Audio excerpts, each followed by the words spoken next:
Hello, my name is John, and today we'll be reading Pakistan's Long History of Duplicity. Backing terrorists while proclaiming U.S. friendship is not the act of an ally, by Ted Poe, Washington Times, July 10, 2017. Ted Poe, a Texas Republican, is member of the Foreign Affairs Committee and serves as chairman of the Subcommittee on Terrorism, Non-Proliferation and Trade. The United States has many complex foreign relationships. Being the world's only superpower requires dealing with the good, the bad, and the ugly of nation-states. The good are obvious. They are Americans, allies, and partners who we share common interests and values. The bad are American adversaries, who often sponsor terrorism, undermine our goals, and flaunt their disdain for the United States. Then there are the ugly, the Benedict Arnold of states that say they are our friends, take billions of U.S. aid, then back the very terrorists that are killing Americans. The ugliest of the bunch is Pakistan. Pakistan has long duplicitous relationship with the U.S. Throughout most of the Cold War, America and Pakistan worked closely to contain Soviet advances in South Asia. This working relationship peaked in the 1980s when the CIA and Pakistan's Inter-Service Intelligence, or ISI, partnered to bleed the Soviet Union in Afghanistan by providing covert assistance to the Afghan anti-communist rebels.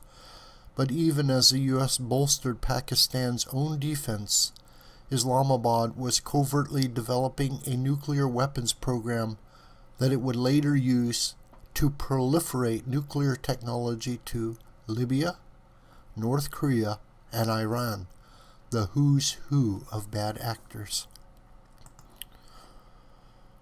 After the Soviet withdrawal from Afghanistan, Pakistan continued to back militants in the country, giving rise to the Taliban. By 1996, after receiving extensive support from the ISI, the Taliban managed to seize much of the country and institute a strict and repressive form of Islamic law. In this jihadi paradise cultivated by Pakistan, Al-Qaeda was able to take shape and plan its war on the United States.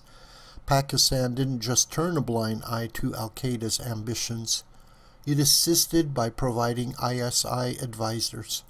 Some of those ISI agents were killed in the 1998 when American cruise missiles struck an Al-Qaeda training camp in response to the terrorist attacks on U.S. embassies in Africa. Yet Pakistan condemned the strikes and may have even tipped off Osama bin Laden beforehand, allowing his escape. If Pakistan was a true ally, it would have assisted the U.S. to kill bin Laden after the embassy attacks, and September 11th may have never happened. Instead, Islamabad sided with the terrorists. After the September 11th attacks, as the U.S. rained justice on bin Laden, his Al-Qaeda thugs, and the Taliban in Afghanistan, Pakistan provided the escape route. Despite pledges of support, Islamabad opened the door to thousands of terrorists fleeing American forces, including bin Laden himself.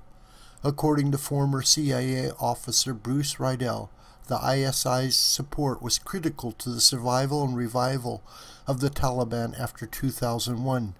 16 years later, the Taliban, along with its Al-Qaeda allies, are retaking parts of Afghanistan as the Pentagon prepares to send thousands of U.S. troops to beat them back. Pakistan is at fault.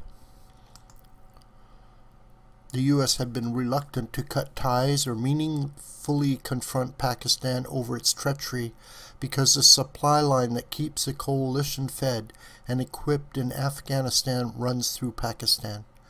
However, this key link does not come free and has even been severed by Pakistan on multiple occasions after violent incidents between their forces and our own. The Government Accountability Office found in 2008 that of the $2 billion the U.S. had given Pakistan to run that key supply line, more than a third could not be accounted for, possibly because of fraud. Moreover, the Pentagon decided last August it would not pay Pakistan $300 million in reimbursement because it could not verify Islamabad was taking steps to combat the Haqqani network, another terrorist organization with ongoing ties to the ISI that is actively targeting Americans in Afghanistan.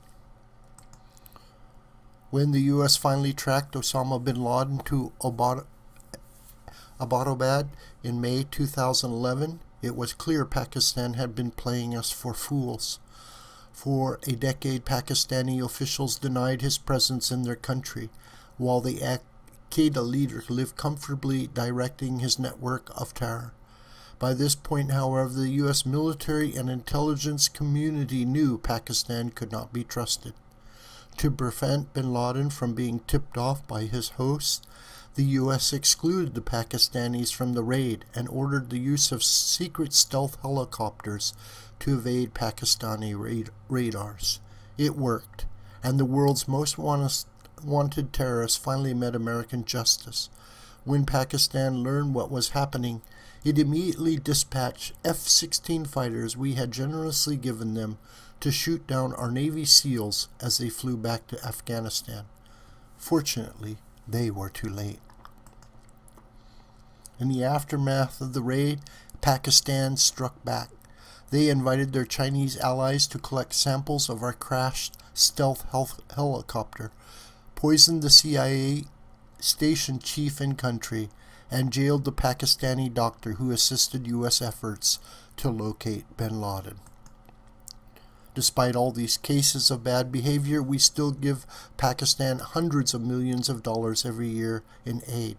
We don't need to pay Pakistan to betray us. They will do it for free. That is why I have introduced two bills that would put pressure on Pakistan. H.R. 1499, the Pakistan State Sponsor of Terrorism Designation Act, would require the State Department to assess Islamabad's long history of cooperating with terrorists and determine whether or not Pakistani is a state sponsor of terrorism.